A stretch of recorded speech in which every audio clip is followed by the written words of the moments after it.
estar con vosotros y con ustedes.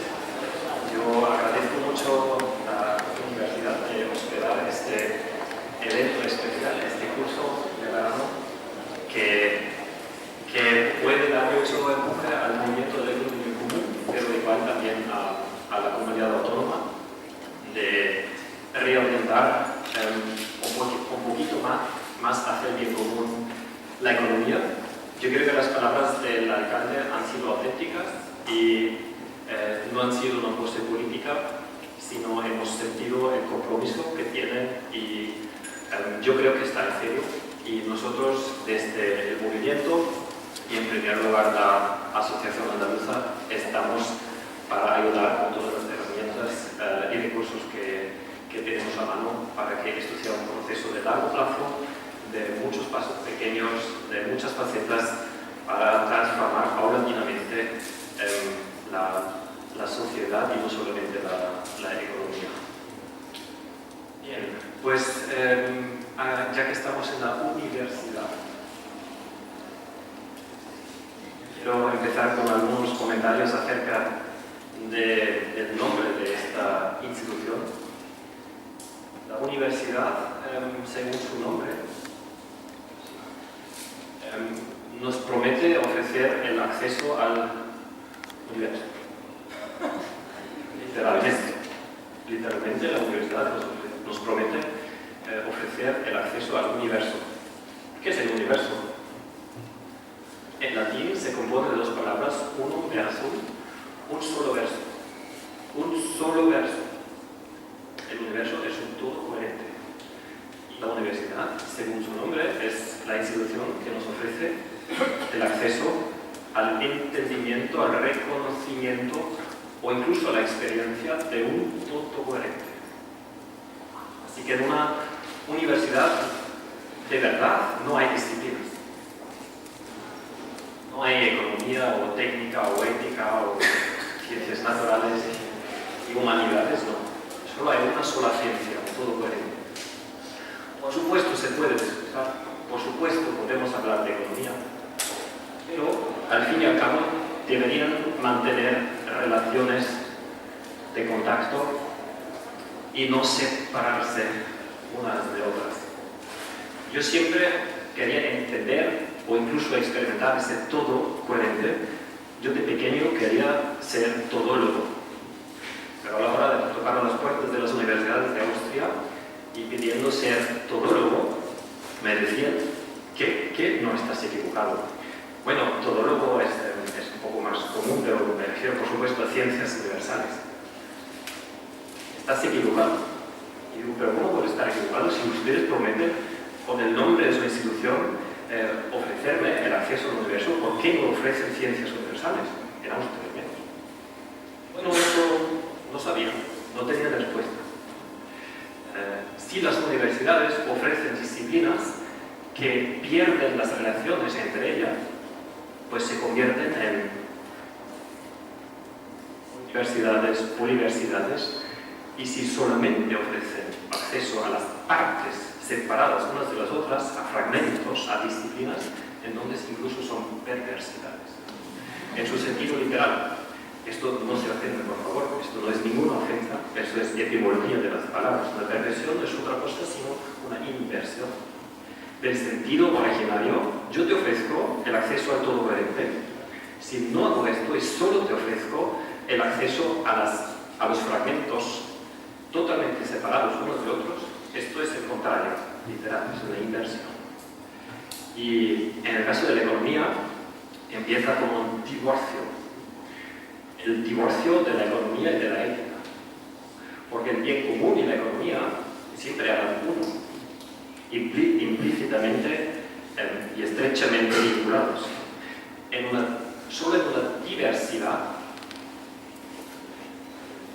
en los folios, por favor, en una diversidad, solo en una diversidad pueden separarse el fin y los valores de la economía y la propia ciencia. Recientemente estamos viviendo un auge, un reauge del bien común como un propósito para la propia economía. El libro Economía y Bien Común existe al menos en 3 idiomas de 3 autores distintos. El mismo año que se publicó por primera vez La economía del bien común en español, se publicó también un libro llamado Por una economía del bien común, de Stefano Samani, un italiano que proviene de otras fuentes, pero que llega al mismo resultado. Y no sé si se han enterado, hace 2 meses un premio Nobel de Economía, Jean Tirole, publicó en francés un libro, L'économie du bien commun, o sea, la economía del bien común. O sea, estamos viviendo un rey auge del propósito de la economía en la ciencia económica, y no solamente eso, sino el propio Papa, en su encíclica Laudato Si, emplea el concepto del bien común 28 veces. O sea, eso es un enorme empuje. El economista estadounidense Herman Daly, a su vez, trabajaba para el Banco Mundial antes de divorciarse intelectual y espiritualmente de su ámbito de trabajo. Publicó en inglés For the Common Good, que es exactamente el mismo título que La economía del bien común, por el bien común. Y en catalán se ha publicado el primer libro de cuentos, Cuando sea mayor, quiero ser economista. Y normalmente solía introducirme de no ser economista, porque es cierto, no estudié ni administración de empresas ni económicas, estudié otras cosas. Pero cuanto más me lo pienso y cuanto más investigo el sentido originario de la palabra economía, pues cada vez más me considero economista de verdad. Y quiero explicarlo un poquito. Mi enfoque a la economía es holístico, tautólogo, universal. Mi visión sobre la economía siempre ha sido estar en unión con todos sus contextos, con la sociedad humana, los valores fundamentales, las necesidades básicas de las personas, sus emociones, el contexto democrático y, por supuesto, la naturaleza y los ecosistemas del planeta, que son la única y última fuente de todos los valores económicos, en todos los sentidos. Esto siempre ha sido una unión para mí, todólogo nacido, si se quiere, pero no soy economista. La palabra economista y economía es muy antigua, y por eso siempre cuando voy a las universidades en muchos países, la primera pregunta que hago a los estudiantes de economía: vosotros sabéis qué significa el concepto de economía, ¿verdad? Y en mi gran sorpresa, no en todas las partes lo saben. En muchas partes no tienen ni idea de dónde viene el concepto de economía. Seguro que aquí todo el mundo lo sabe, proviene de la palabra griega oikos y nomos. Oikos la casa y nomos las reglas que damos para que podamos gestionar bien la casa o para ordenar la casa, para que las reglas estén adecuadas para alcanzar nuestros objetivos. Pero oikos, indudablemente, es el objeto de estudio de la ciencia económica. Es decir, los economistas son los expertos para la casa. ¿Pero para qué casa? Tenemos 2 casas. La casa menor es el hogar humano. ¿Cuál es el objetivo del hogar humano? Satisfacer las necesidades de las personas que viven en ese hogar. Desde la competencia emocional, establecer buenas relaciones, regalar. Por ejemplo, la leche materna normalmente no se abona. Y muchas otras necesidades básicas tampoco se satisfacen contra una factura monetaria. Los economistas son expertos para estos acontecimientos y esta naturaleza de la casa pequeña. Son expertos en competencia emocional, son expertos en establecer buenas relaciones en base a regalos. Yo que lo dudo, ¿no? Porque cuando queremos queremos hablar de emociones con economistas, a mí me ha ocurrido, pues Cristian, excelente idea, pues luego tomamos un café, ¿verdad? Y después del congreso, ¿no? Y de valores muchas veces aún nos encontramos la creencia de que los mercados son objetivos. Y aquí los valores no pintan ningún papel. No en todas partes, pero en muchas partes. Y algunos dicen, bueno, la economía no tiene que ver con los hogares humanos, sino tiene la misma raíz etimológica que la ecología. Economía, es obvio, tiene la misma raíz ecológica, pero a diferencia de la ecología, que es una ciencia natural, porque oikos y logos es el entendimiento del fenómeno natural de la naturaleza o de los ecosistemas del planeta, son científicos naturales, pues la economía es una ciencia social y solo puede pensar sobre reglas hechas por seres humanos para gestionar bien, o bien la casa pequeña, el hogar, o bien la casa grande, los recursos naturales del planeta. Es decir, la otra opción del objeto de estudio de la ciencia económica es naturaleza. Es decir, los economistas, por su nombre, o bien son expertos en naturaleza, o bien en relaciones humanas. Es así. Nos ayuda Aristóteles. Aristóteles ya diferenciaba entre dos visiones distintas sobre la economía y practicarla. Él distinguía entre la oikonomía y la crematística. Y el signo de distinción decisivo es el objetivo de ambas. Él consideraba la oikonomía, la economía sana, natural, cuyo objetivo es la buena vida, en sus palabras, y la sociedad justa. Mientras que el dinero o el capital solo servía de medio para alcanzar el fin, la buena vida y la sociedad justa. Si esta relación se invirtiese, si el medio se convirtiese en fin, entonces él esto ya lo llamaba oikonomía, sino le dio otro nombre, crematística, el arte de ganar dinero. Y el objetivo superpuesto en el arte de ganar dinero es ganar dinero, es incrementar el capital.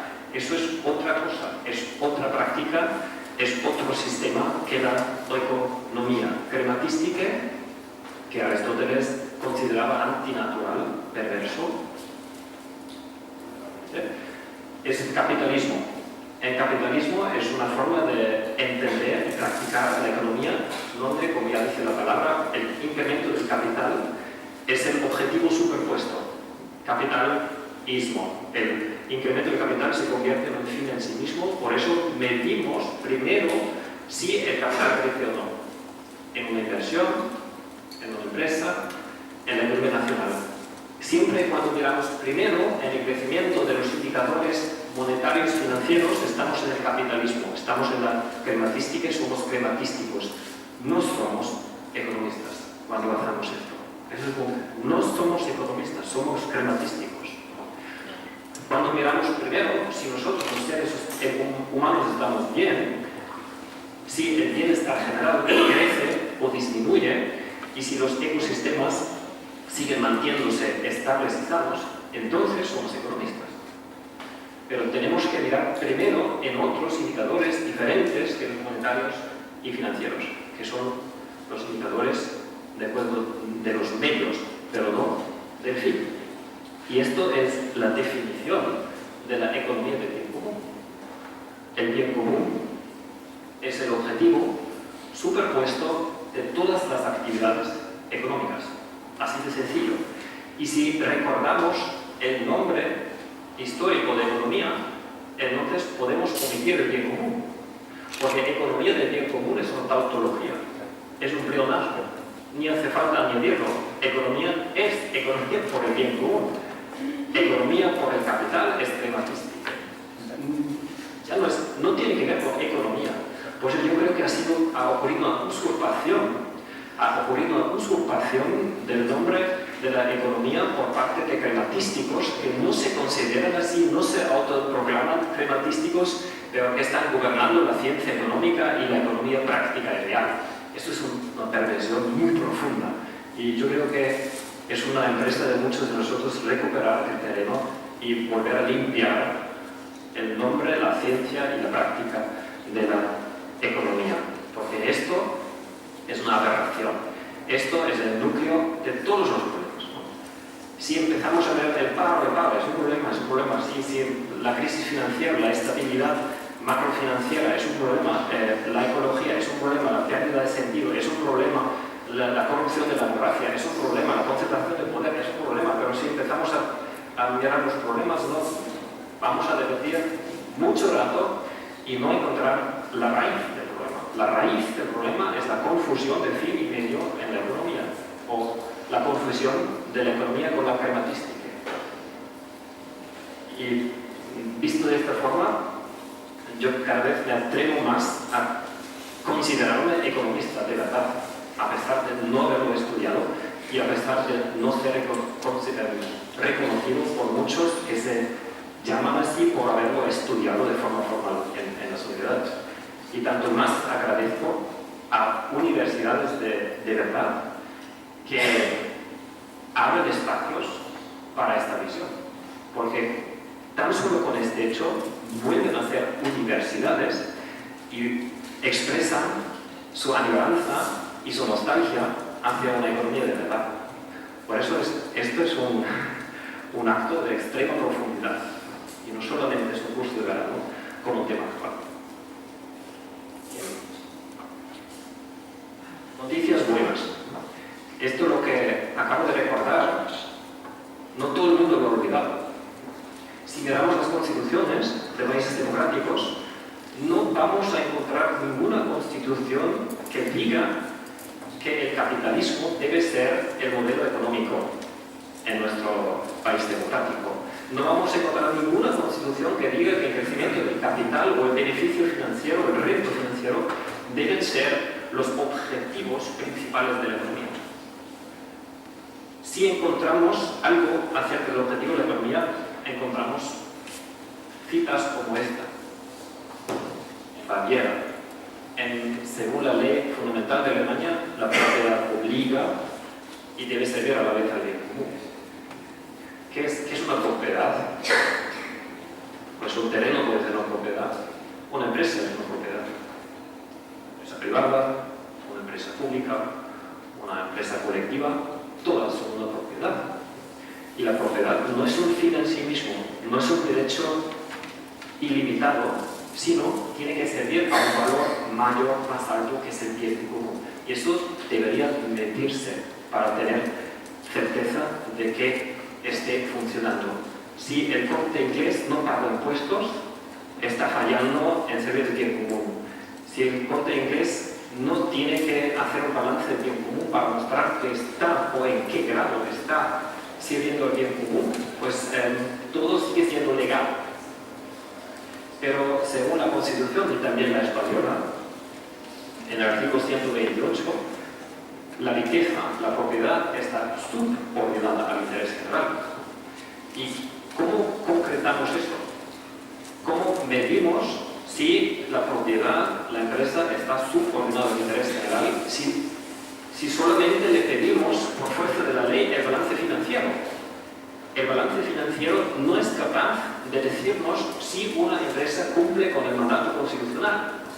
Es imposible. Hace falta un balance bien común para verificar, para evaluar si una empresa sirve el mandato constitucional. Es un missing link en el orden económico concreto para saber si las empresas están cumpliendo con el espíritu y los valores de las constituciones o no. El capital, por si alguien le quede una duda, tiene un papel constitucional en la economía. El capital no es nada malo, pero no es el objetivo. No es el objetivo, es el medio. ¿Y por qué insisto tanto? ¿Por qué repito tantas veces este pensamiento? Porque si no tenemos claro cuál es el objetivo, cuál es el fin y cuál es el medio, no podemos diseñar un orden económico coherente. No podemos diseñar un orden económico en coherencia con los mandatos y valores constitucionales. Y el momento donde esto cuaja y se materializa es el momento de medir el éxito en la economía. La medición del éxito en todos los proyectos, no importa de qué proyecto se trata, se suele hacer a lo largo del alcance del fin. O alguien opina que es mejor medir el éxito del proyecto a lo largo de la disponibilidad de los medios o de la maximización de los medios. ¿Alguien sería abogado de esta idea? Yo conozco a nadie que diga eso. Todo el mundo está de acuerdo, gestión de proyectos, selección primaria, pues para saber si un proyecto es exitoso, pues primero tenemos que definir los objetivos del proyecto y después aclarar cómo medimos el alcance de los objetivos y después de haberlo medido sabemos si el proyecto ha sido exitoso. Por todas partes se hace así, menos en la llamada economía, que no es economía, sino por definición, si mide el éxito de acuerdo con los medios, que a través de eso se convierten en el fin. Es crematística. Para la crematística eso es correcto, para la economía no. Porque en la economía el objetivo es el bien común, según no solamente Aristóteles, sino según las constituciones. Es decir, una metodología de medición de éxito correcta mediría el alcance del bien común, economía. Esto es crematística, porque solo en la crematística el incremento del dinero es el objetivo de la economía. En la economía, no. Esta es la raíz de la confusión y la raíz de la contradicción entre la pretensión en las constituciones, en los espíritus, en los corazones y el deseo de muchas personas. El 90% de los alemanes están deseando una economía y no una crematística. ¿Y cómo resolvemos esta contradicción? El movimiento por una economía del bien común no es un movimiento dogmático, sino un movimiento democrático. Y la propuesta que nosotros hacemos es, pues, que las personas libres y soberanas lo decidan. Que votemos en un proceso democrático si el objetivo superpuesto de la economía debe ser el crecimiento del capital, porque todo lo demás depende del crecimiento o de la maximización de los indicadores monetarios, o si realmente la medición de éxito de la economía debe estar en coherencia con los objetivos constitucionales de la economía. Por suerte, una de estas votaciones se ha hecho en Alemania en una encuesta reciente iniciada por el propio gobierno alemán. Un ministerio conjuntamente con una agencia nacional hicieron una encuesta representativa entre los alemanes si los alemanes consideran que el PIB debe seguir siendo el referente máximo de la política económica y social, o si prefieren que se reemplace por un indicador que mida más ampliamente la calidad de vida, el bien común y la felicidad. El resultado ha sido que el 18% de los alemanes optaban por continuar con el PIB. El 18%.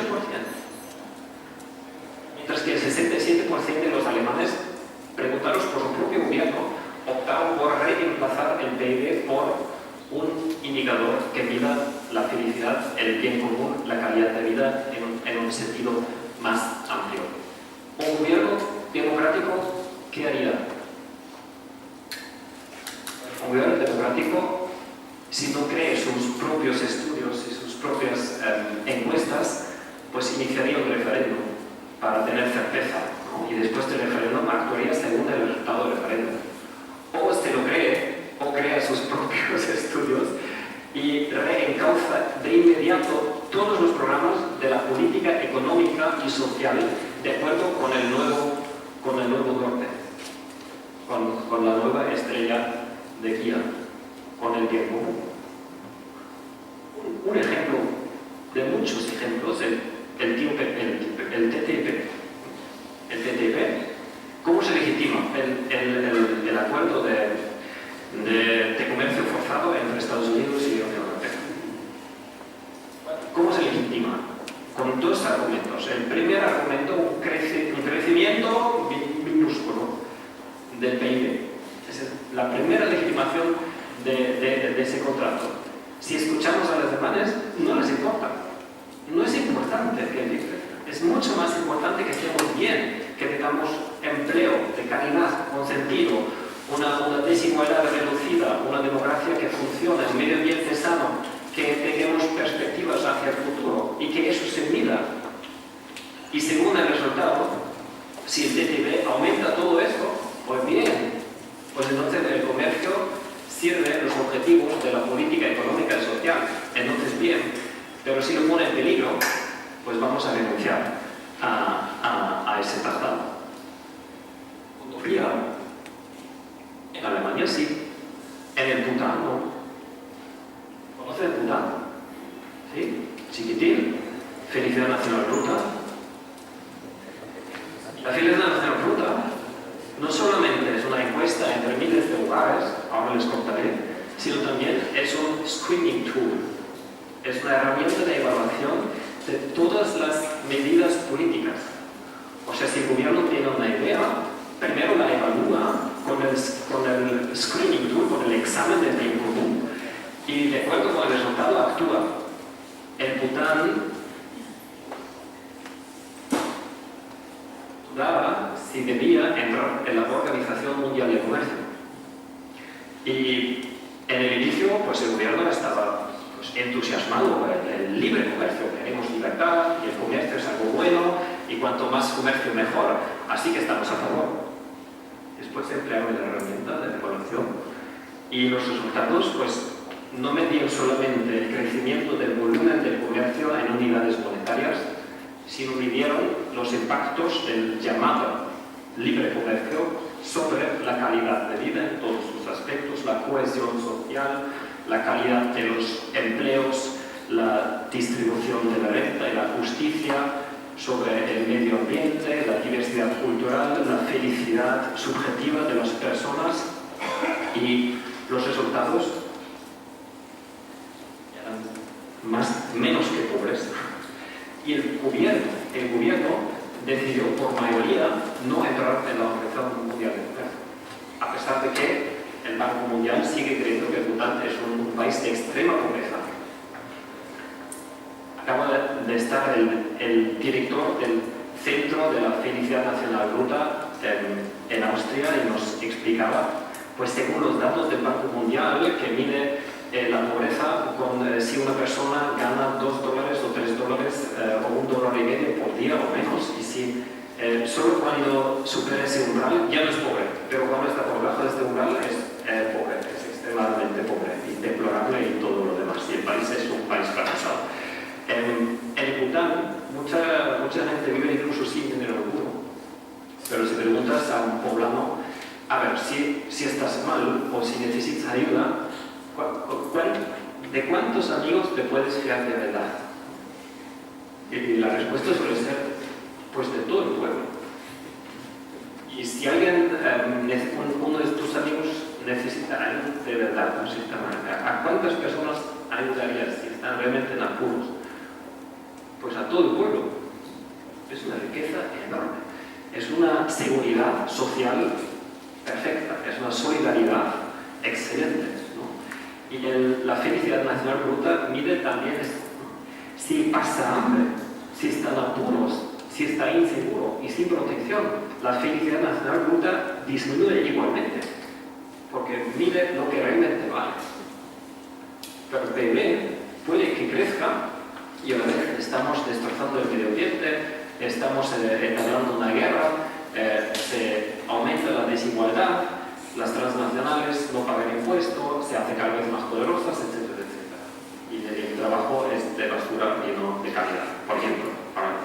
Así que no tenemos una relación fiable entre la medición del éxito de una economía nacional y el bienestar de la sociedad, que es el objetivo constitucional del país democrático y de la economía. Y el producto de bien común, hágase como, igual que en el Bután o de otra forma, mediría el alcance del objetivo. Nosotros no proponemos que se copie el modelo del Bután y se aplique aquí. La propuesta del movimiento de la economía del bien común es que en sus municipios, en sus comarcas, en sus regiones, los ciudadanos libres y urbanos se reúnan y compongan en un esfuerzo participativo el indicador de medición de calidad de vida. Puede ser el índice de bien común municipal y que se puede componer de, digamos, 20 facetas, las facetas más importantes de una buena vida según el entendimiento, las prioridades y los valores de nosotros. Esto sería un indicador soberano.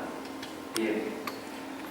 La segunda relación fiable queremos establecer entre el éxito de una empresa y el éxito de la sociedad en su conjunto, incluido el planeta. Hoy día es fiable y segura esa relación. Hoy día esa relación es totalmente insegura y no fiable porque no medimos la contribución al cumplimiento con el objetivo de las empresas tampoco en este nivel. Es posible que una empresa sea rentable, genere beneficios financieros y a la vez sirva a la sociedad en su conjunto en todos los aspectos. Es posible. Buen trabajo en buen sentido, disminución de la desigualdad, reforzamiento de la democracia, igualdad de géneros, saneamiento de los ecosistemas. Es posible. Pero al contrario, es igualmente posible. Es posible que una empresa sea extremadamente exitosa en términos financieros y empobrece la sociedad en sus términos, de acuerdo con los valores en todos los aspectos. Es un contrasentido. ¿Por qué permitimos eso? ¿Por qué no obligamos a las empresas que sirven al bien común en el sentido de que solo pueden ser exitosas? Sí pueden ser exitosas. Pueden seguir siendo privadas, pueden seguir siendo exitosas, pero solo a condición de que no hagan más por la sociedad y el planeta. Eso sería una economía. Ni hace falta añadir el bien común. ¿Y cómo lo hacemos? Pues con el balance bien común. Solo si este balance es positivo, la empresa puede continuar, para ser muy directo. ¿Y cómo podríamos diseñar la metodología del balance bien común? Pues nuestra propuesta, que ha sido aceptada por 400 empresas en 10 países, incluyendo España, incluyendo Andalucía, quienes han implementado este balance de forma voluntaria, 400 empresas hasta la fecha. En la franja horizontal ven valores fundamentales, que les serán bastante familiares, porque quien no conoce la dignidad, la solidaridad, la sostenibilidad, la justicia y la democracia. De nuevo, repito, no los hemos inventado nosotros, no son propuestas éticas de nosotros del movimiento, sino que los hemos copiado de las constituciones existentes de países democráticos. La economía bien común no es nada nuevo. La única innovación que agrega la economía bien común es tomar en serio, entender bien qué significa economía, qué está en las constituciones y demandar, eso sí, que se ponga en práctica de verdad, con leyes que están en sintonía, en coherencia con la Constitución, y no con leyes que contradicen la Constitución, pidiendo a las empresas, obligando a las empresas de presentar un balance financiero y no presentar ningún balance ético. Es un contrasentido. Y estos valores una empresa puede vivir frente a todos sus grupos de contacto, desde los suministradores, pasando a los empleados, los clientes, hasta las generaciones futuras y el planeta. Todos son grupos de contacto en los que las actividades de la empresa tienen impacto. Y en las intersecciones pues definimos temas y objetivos del bien común. Y ahora muy importante, porque la idea tampoco es nueva, pero quizás esto sea nuevo. Es importante que el resultado sea visible y distinguible. Porque es tan importante que el resultado del balance bien común de una empresa, en el mejor de los casos, figura en todos sus productos y servicios. En la puerta de entrada de un pequeño comercio, en la página web, donde se presenta, en los catálogos de venta, en todas partes. ¿Por qué es tan importante? Por dos razones.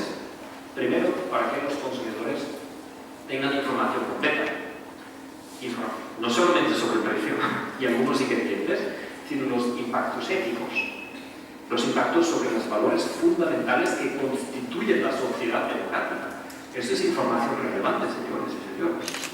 Y la teoría de los libros de texto de la economía de mercado promete información completa, información simétrica completa para todos los participantes del mercado, ¿no? Hay premios Nobel para personas que han demostrado que no existe la información, pero no hace falta un premio Nobel.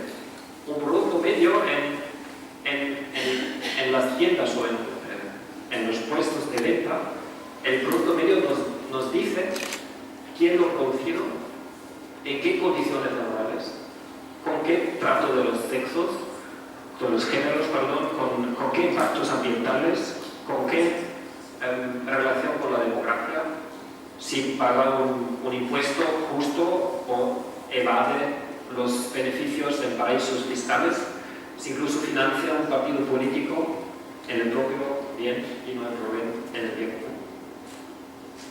Estas informaciones normalmente no están a mano de los consumidores, así que no pueden tomar rational choice, no pueden tomar decisiones racionales y por tanto, por definición de los libros de texto de la economía de mercado, la economía de mercado no puede ser eficiente, porque la eficiencia es una consecuencia de la transparencia y información completa. Primer paso. Segundo paso, quizás todavía más importante, porque a pesar de que supiéramos que los productos más caros por toda regla son más caros por ser más éticos, porque si la empresa toma consideración hacia los empleados, hacia la sociedad, hacia el planeta, hacia todos los grupos de contacto, pues sus costes aumentan y el precio de sus productos y servicios aumenta frente a las empresas menos éticas, los pasotas éticas. Y esto también es una forma de construir los mercados, pero esto no es una economía de mercado ética, esto es una economía de mercado antiética. No es un diseño muy inteligente de la economía de mercado. Más inteligente me parecería que diseñáramos la economía de mercado solo entonces realmente libre si los productos éticos que cumplen con la Constitución y los valores fundamentales sean más económicos para los consumidores que los productos y servicios menos. Esto sería una economía de mercado ética y como somos inteligentes lo podemos hacer vinculando el resultado del balance de bien común a un trato legal diferenciado según el comportamiento diferente de las empresas. Se iba debe decir impuestos sobre el beneficio de las empresas, un ejemplo, 1000 puntos de bien común, ya no pagamos impuestos sobre el beneficio de las empresas, porque para conseguir 1000 puntos de bien común tú tienes unos costes enormes y va a ser muy difícil tener unos altos beneficios. 0 puntos de bien común, 0 puntos, pues pagarás el doble o el triple del beneficio, y si entras en la esfera negativa, incluso podríamos pensar elevar el beneficio, el impuesto sobre el beneficio al 100%, para que realmente tengas un incentivo muy fuerte, esencial, de cambiar tus comportamientos éticos. Y en el comercio internacional, otro ejemplo, el libre comercio es un privilegio.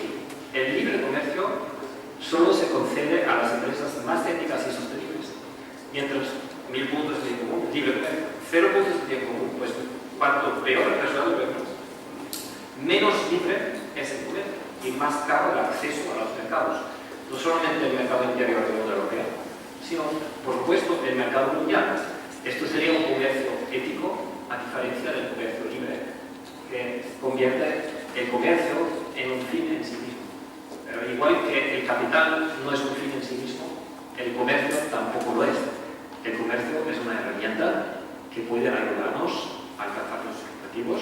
Entonces está muy bienvenido y queremos más comercio, porque es un comercio ético, pero si el comercio pone en peligro nuestros valores y nuestros objetivos, entonces lo podemos restringir y regular, porque solamente es un medio.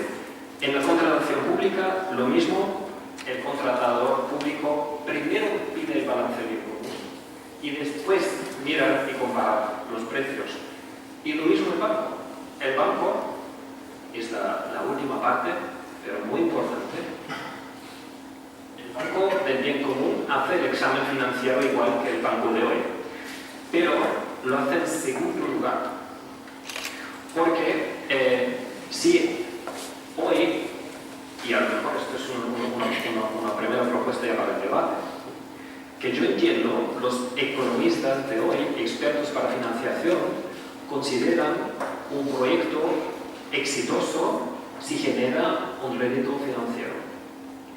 Y si el rédito financiero es de 2 dígitos, lo consideran extraordinariamente exitoso. Pero yo pregunto, ¿un rédito financiero de 2 dígitos nos dice algo fiable acerca del impacto económico de esa inversión? Acerca de las consecuencias de la distribución de la renta, de la relación entre los géneros, de la calidad de la democracia o de algún otro valor fundamental? Yo digo que no. Por eso el Banco para el Bien Común primero evalúa, gracias al examen del bien común, los impactos éticos de la inversión, y si la solicitud de crédito pasa este examen, el banco realiza el examen financiero. Y si pasa ambos exámenes, el banco concede la financiación a condiciones más favorables cuanto mayor la plusvalía ética del proyecto. Si no pasa el examen ético, pues final de la historia. Sería un giro de 180 grados frente a la situación actual.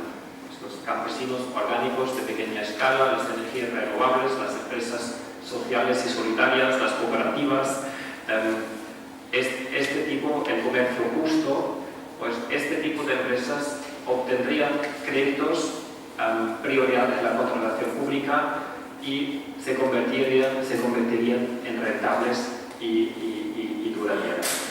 Y la economía en conjunto sería pues guiada por otras reglas de juego. La propuesta es reemplazar el afán de lucro de la crematística y la competencia por la contribución al bien común, economía y la cooperación, que no será forzada, porque tampoco eso es libertad, pero recompensada. Cuanto más cooperen las empresas entre ellas, más se les recompensará. Y este volante o estas pautas guiarían el comportamiento económico en otra dirección ética que hoy. Hoy observamos tanta avidez y tanta avaricia y tanta irresponsabilidad y tanta desconsideración. La empresa más poderosa, que tiene toda la fuerza de servir a la sociedad, no se niega a pagar impuestos. Es extrema avaricia, es una extrema pobreza en el sentido ético, porque está simplemente siguiendo estas pautas. Estas pautas causan que el vivir los vicios humanos conduce al éxito empresarial y económico. Y en una economía de verdad, el vivir los vicios humanos y violando los valores de las constituciones conducirá, al menos a medio y largo plazo, al fracaso, a la insolvencia ética y el fracaso legal de la empresa. Mientras que cuanto más en sintonía con las virtudes y los valores fundamentales las empresas se comporten, mayor es la probabilidad, tampoco la garantía, pero la probabilidad de que sean solventes y exitosas. Bien, pues me quedan 0 minutos, 3 minutos o 5 minutos. Bueno, entonces, algunos comentarios generales. He presentado ahora el núcleo de la economía, el bien común, no sé si hace falta todavía, de la economía a diferencia de la crematística, pero economía del bien común, el movimiento también tiene una vertiente política democrática, y a pesar de que se compone de 20 propuestas, la mayoría de las cuales ni he tocado, porque esto no sería un discurso de inauguración, sino este sería un seminario de casi un semestre. Solo quiero mencionar reducir enormemente la jornada laboral media para abrir espacio para bienes comunes, para la economía colaborativa, cooperativa y otras formas de entender y practicar la economía de regalo, por ejemplo. ¿Por qué no extender la economía de regalo de los hogares y de los colectivos vecinales a sectores más amplios de la economía? No para todo el modelo quizás, pero sustituir una parte de la economía remunerada por una economía de regalo. Para eso necesitamos más tiempo y si reducimos los horarios laborales medios, pues abrimos espacio para otras formas de entender y practicar la economía. Derechos humanos ecológicos. Eso sería aceptar el regalo biológico del planeta, dividirlo por cabeza, y esto es nuestro presupuesto anual de consumo de recursos naturales. Cuando está gastado, pues ya no podemos comprar y pagar nada en los mercados. Igual, en total analogía de nuevo con la tarjeta financiera. Si no tenemos nada abonado en la cuenta, no podemos comprar. Nadie se queja, o pocos se quejan. Lo mismo con los derechos económicos. Por supuesto, después de una fase de 10 años, algo así, porque esto sería un cambio significativo para algunos países, ¿no? Hay 60 países en el mundo que ni están gastando lo que podrían gastar. Gastan menos de lo que en una distribución global justa el planeta les permitiría gastar. Solo afecta a 90 países. Bien, y otras ideas más. Por supuesto, una de las ideas más importantes es la limitación de la desigualdad en todos los niveles. Limitación de la desigualdad en la renta, en la propiedad, en el tamaño de las empresas, muy importante. Estoy viendo ahora la historia de las corporaciones. Hasta el final del siglo XIX, en Estados Unidos e Inglaterra, una empresa, una persona jurídica, no podía, le estaba prohibida tener propiedad en otra empresa, en otra entidad jurídica, porque esto aumentaría en exceso su poder. Yo no sabía eso hace una semana. Y yo creo que la limitación de la concentración de poder es un pensamiento sumamente liberal. Así yo considero la economía del bien común en algunas de sus propuestas absolutamente liberal, más liberal que la llamada economía del libre mercado o el libre comercio, que son eufemismos bastante feos. Bien, pero a la hora, como tarde, a la hora de limitar el poder de los agentes económicos más poderosos, pues la mayoría de la gente se desanima. Y a pesar de estar deseando una economía más justa, con una distribución más equitativa y con desigualdades menores, a la hora de cómo conseguirlo nos desanimamos.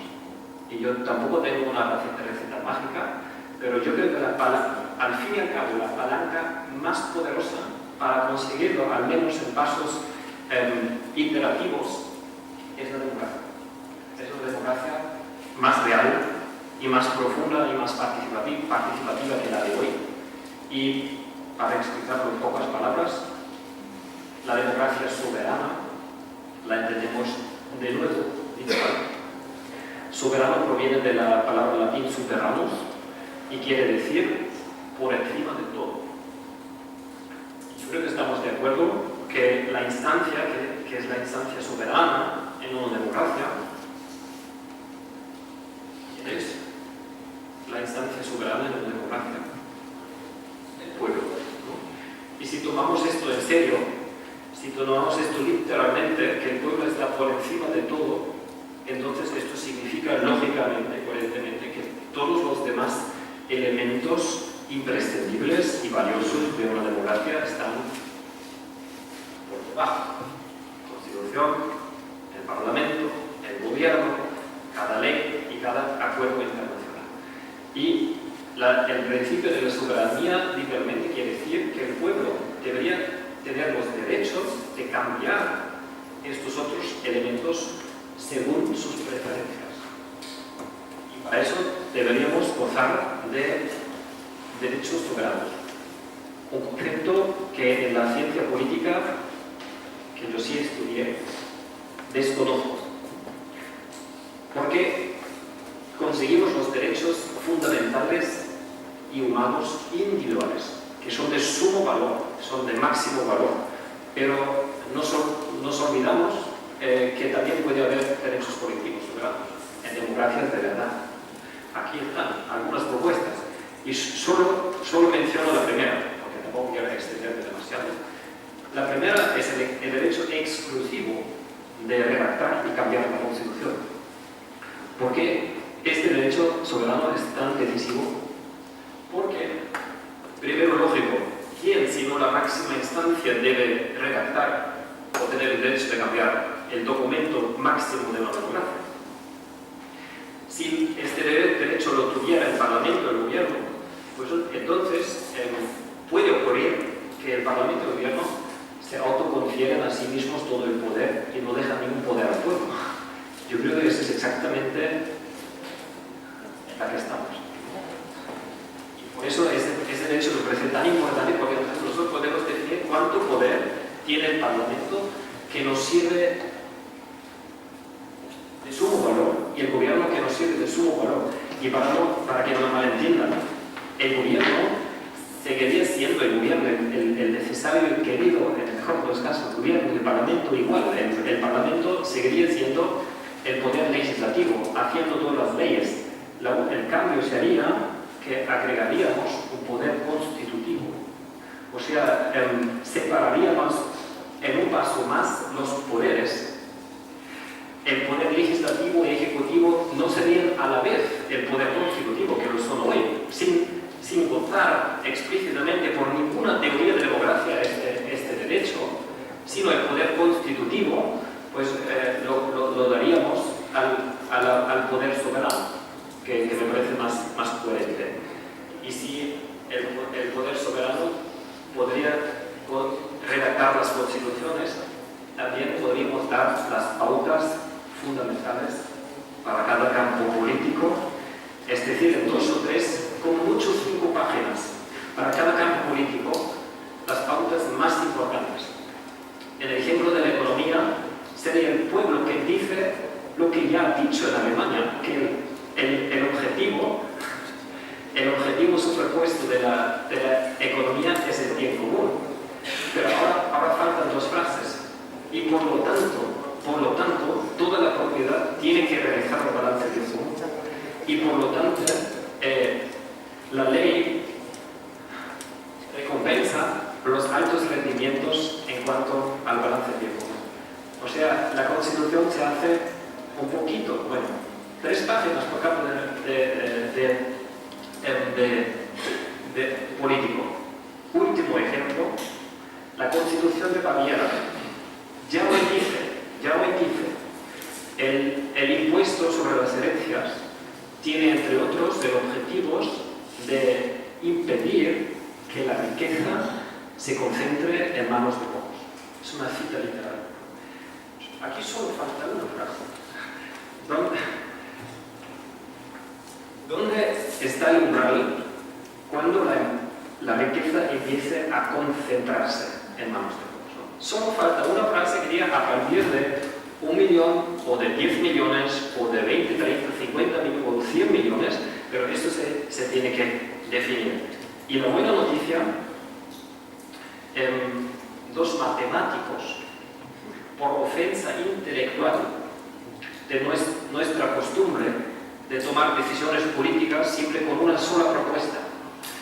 Y luego hay un campo a favor de la propuesta, pues luego hay un campo en contra de la propuesta. Luego hay una guerra entre los 2 campos y todo el mundo está mal y aunque se logre tomar la decisión, puede que todo el mundo esté mal, ¿no? Y el método de una toma democrática más inteligente que ellos nos han regalado, porque la podemos emplear. Yo creo que por respeto al tiempo no lo voy a emplear aquí, pero con la Asociación Andaluza lo puede emplear en sus instituciones, organizaciones y ojalá en los municipios de tiempo. Después de ensayos, de muchos ensayos, luego vamos a procesos participativos de verdad. Y les cuento en un último minuto. Primero se hacen propuestas sobre dónde limitar la desigualdad. Son las columnas de la izquierda con las cifras azules y negras. Esas son las propuestas de los ciudadanos en estos juegos de la democracia. Juguemos a la democracia. Si realmente fueran el soberano, o sea, los ciudadanos soberanos, y si pudiesen decidir dónde limitamos la desigualdad frente al salario legal mínimo, el máximo de los, o sea, el múltiple máximo de los ingresos máximos. Es decir, ¿cuántas veces más? Y la gente suele proponer propuestas muy diversas. Por eso creemos que es la cuestión de la injusticia, pero es un error freudiano, porque la cuestión de la justicia es correcto, es casi indefinible, pero sí es posible definir, evitar la injusticia. ¿Y dónde evitamos la injusticia? Pues limitando el umbral de los ingresos máximos, 4 veces más, 7 veces más, 10 veces más, 1000 veces más. Este juego lo hemos jugado en 500 ocasiones al menos, desde Finlandia hasta Argentina, y en el 90% de los casos el factor de todos los factores propuestos es el factor 10.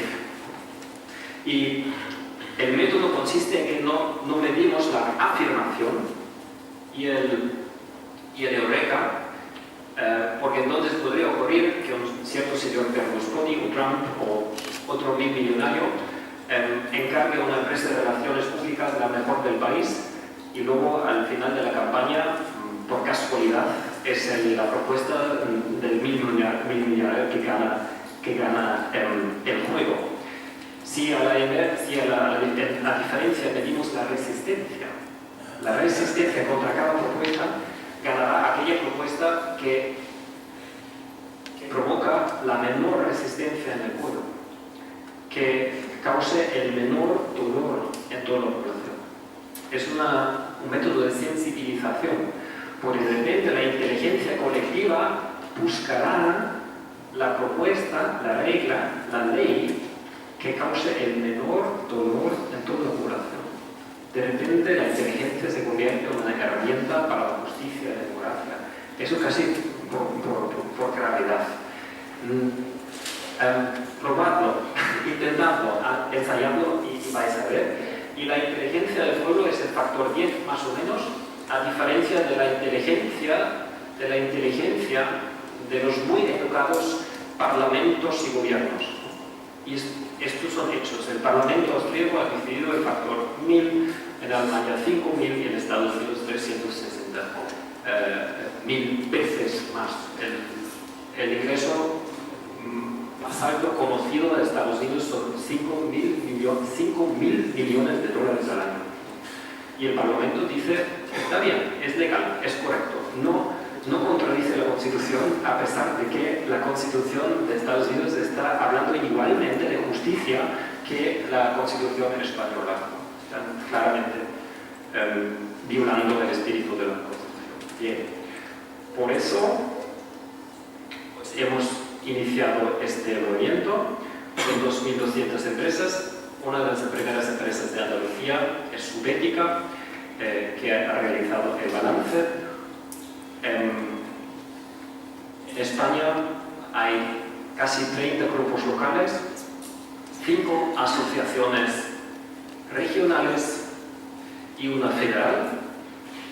Y yo creo que en la muy amable introducción he enumerado casi todo lo que hemos conseguido hasta la fecha, incluyendo el dictamen del Comité Económico y Social Europeo, que ha sido adoptado con, solo repito la cifra, el 86% de los miembros del Comité Económico y Social Europeo ha votado a favor de una economía dentro de la Unión Europea. Yo creo que eso da esperanza, ¿no? Porque no es una propuesta marginal desde la periferia de unos locos, sino esto viene desde el corazón de la sociedad, signo de lo cual es que los valores que proponemos no son nuevos, sino los de siempre, valores universales y sin fecha de caducar. Muchas gracias.